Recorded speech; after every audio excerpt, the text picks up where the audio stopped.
The gentleman from Charlottesville. Like to speak to the remaining part of the block. The gentleman has the floor. Thank you, Mr. Speaker, ladies and gentlemen of the House. We speak a lot in this chamber about responsibility and accountability, and today we have an opportunity to make a statement loudly and clearly that we value those principles that Jefferson thought about when he created the University of Virginia. The events of last spring at the university, engineered in part by the nominee we have before us for reappointment, placed our flagship university in a type of peril it has not experienced since the 1830s, when it was founded by an act of this General Assembly. The nominee was appointed to the Board of Visitors in 2008. She came as a rising star, an accomplished business person, someone known for her charitable deeds, and a person who would be the guardian of the university's honors system, which the Board of Visitors is charged with protecting. She was touted by Democrats as someone who could run for statewide office and win. Shortly after her appointment to the board, another female rising star came to the university. That person was Teresa Sullivan, and she was celebrated by the Board of Visitors as the person who could take the university to new heights by expanding its academic excellence while tightening an already efficient operation. Prior to the forced resignation of President Sullivan in early June 2012, there were no rumblings of discontent, no concern evidenced by the Board of Visitors or the faculty, and only strong support from the alumni base that is so critical to the funding of the university. But everything was turned upside down on that Sunday morning when the announcement flashed across the computer screens of thousands of alumni, faculty, and students that President Sullivan had resigned. Observers immediately thought the worst. Had the president committed some heinous offense? Had she done something inappropriate? And would we ever know? Almost immediately, the nominee began issuing statements about what she called existential threats to the university. Existential threats. Justifiably concerned, many of us close to the situation probed further.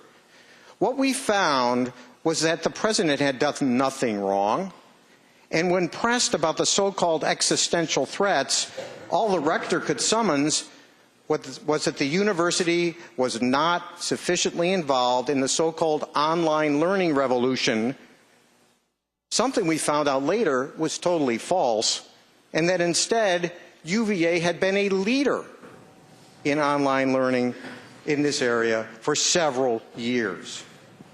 We further found that the forced resignation was done without any prior evaluation of the president face-to-face with any list of items that she needed to correct in order to keep her job. In fact, she had received a sterling evaluation from the Board of Visitors just that previous October. Citizens justifiably wanted to know what was happening at our flagship institution and why it was happening so fast. What is now clear, ladies and gentlemen, from the evidence in our probing is that this forced resignation was done without due process by a relatively small group of people who planned it secretly for months. What resulted was exactly the opposite of what they expected.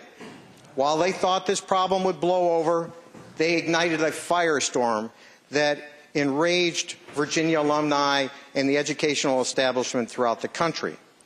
We also know right away that the rector hired a PR firm for damage control and asked a university foundation to pay for it.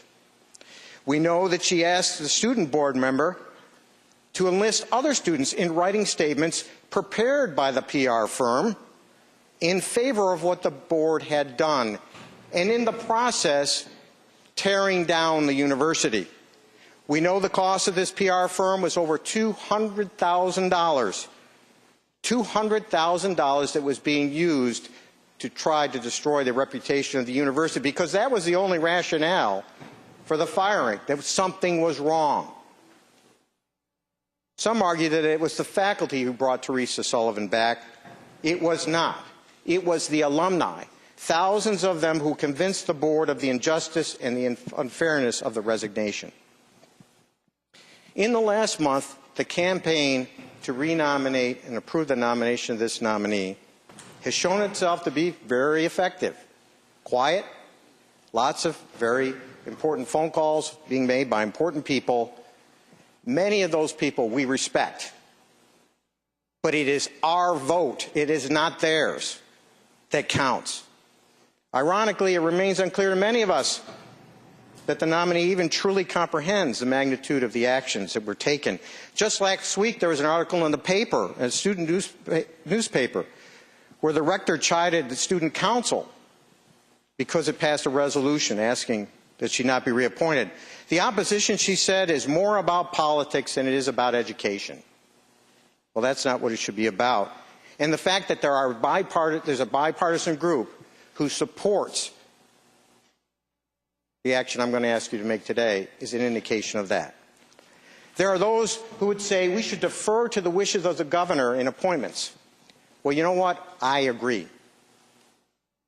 But deference should not serve as a substitute for our constitutionally described responsibility to evaluate nominees. To do otherwise is to abrogate our responsibility under the Constitution and under the law. If we simply rubber stamp all gubernatorial appointees, why should he even submit them to us in the first place? In point of fact, we rarely overturn governors' appointees, and for good reason, because we do give that deference. But if anything called out for a rejection, this is it. As the gentleman from Augusta has said, not on this floor today, but I've heard it before, if the chair of a board of a large corporation did anything remotely similar to this, he or she would not be permitted to remain on the board. Responsibility and accountability make a difference. Now, as you can tell, those of us very close to this situation care very deeply about what happened last spring. But why should you? Let me tell you why. You should care because the University of Virginia is a flagship institution of this Commonwealth. As it rises and falls, so does the reputation of all our schools of higher education. You should care because your constituents want to send their children and grandchildren to UVA, and maintaining the quality institution is important to them. You should care because there are 80,000 graduates of the University of Virginia who live in the Commonwealth and who are your constituents. I've got the sheet. If anybody wants to see who's in which district, I can circulate it. But you've already heard from those folks, and they're telling you loudly and clearly to vote no. You should care because two groups that are important to the future of the university, the faculty and the donors, care. One donor recently wrote that what happened was disgraceful, and she said she was stopping giving any more money to UVA, and this is a major donor, until this was fixed. Interestingly enough, you may have seen that that major donor last week gave $10 million to William and Mary. The university can't maintain its excellence without these private donations, and the actions of last spring put those at a risk. Finally, all you William and Mary folks, you love that. Finally, you should care about the university. You should care because of the university's accreditation. Now, we can debate SACs back and forth, but the point of fact is, if the university loses its accreditation or stays on probation, you put $3 million of federal grants at risk. We don't want that to happen to UVA. Ladies and gentlemen, we shouldn't be about micromanaging the University of Virginia, and we should be involved in appointing people to the board who know how to work in a group to get things done. I have supported all the other folks who are up here. I don't agree with all of them, but They know how to work together, and that's the key to keeping a good board working. Ladies and gentlemen, it's not a question of whether we like a person or not in deciding whether to vote for him or her. We do that all the time in this chamber. There are lots of people who like me and who I like, that I don't vote for their bills, they don't vote for mine, and they wouldn't vote for me if I was running for governor, I don't think. Ayes and nays. But it's not a question of likability, it's a question of performance. It's not a question of whether we respect what they have done, and she's done a lot of good things. It's a question of good governance. Are the problems over at UVA, the personal problems? Some people say yes, but those of us close to the situation think and know differently. So as you vote today, I urge you to think about the future of Jefferson University, about those 80,000 alumni, about a faculty who help generate great rankings, about a donor base which we cannot live with without their funds, and about responsibility and accountability. I ask you to vote no on the nomination. Mr.